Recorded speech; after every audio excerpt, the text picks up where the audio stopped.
Well, anytime we play Manhattanville, it's a battle. I think we have formed a rivalry with them over the last few years. So, yeah, I think the momentum coming off of that is huge. But we also, I think, built upon some other things we were working on, like our power play, our PK, just our puck movement, our entries. So we have a lot of takeaways from that game. Yeah, the message last year was to stay in the present, and we've kind of continued that mantra in not looking ahead. You know, it's always the next shift. It's always the next period. It's never the next week or the next game. So for us now, having come off of last year, it really has been to leave that behind and to continue looking, you know, into the near future, which is still in the same game. So that's kind of what we're building on, and the message in the room. Ali Bianchini, I could talk about her all day. She's probably our most consistent player, and to think about where she's come in the last 2 years is remarkable. But she just steps up, and I think something special about Ali is that she doesn't grip her stick too tight. You know, we go into the postseason and she plays just like she does, you know, the first game of the year, trying to do the little things. She angles really well.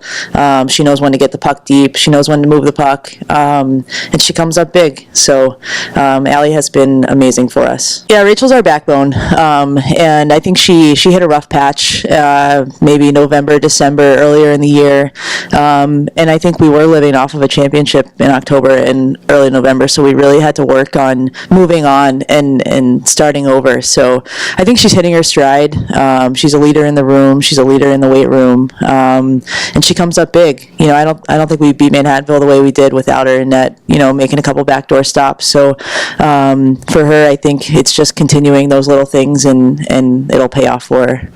Yeah, outshooting Salve out shooting anyone in general, I think, has been a goal of ours all year. I didn't know that was our statistic against Salve, outshooting them and having beaten them 4 times in a row. But yeah, it makes it a lot easier. We talk about creating our own luck, and if you put the puck on net 50 times, hopefully it goes in 3 or 4. You know, if you only put the puck on net 20 times, you know, your chances are a lot lower. So we want to continue to do that, but it's also really hard to beat a team. You know, if now is 5 times in a row, it's really hard. So we want to really leave that stat behind and start fresh tomorrow. Salve's current run, I think, it does change tomorrow's game, but I think every team in the league has improved since then, us included. But they're peaking at the right time, so we know that tomorrow is going to be a battle. We're not looking over them by any means. We know that we're going to have to come out and play our game, and if not, we're going to be in trouble. Yeah, Amanda Cronin is a dynamic player. She's huge for them. She's a threat every time she's on the ice. Not only is she a threat, but she's really good defensively too.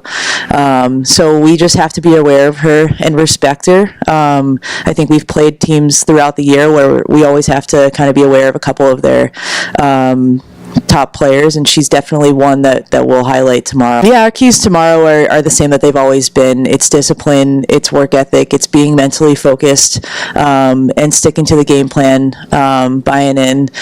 And, you know, if we stick to all of those things, you know, hopefully 99% of the game, we should be good to go.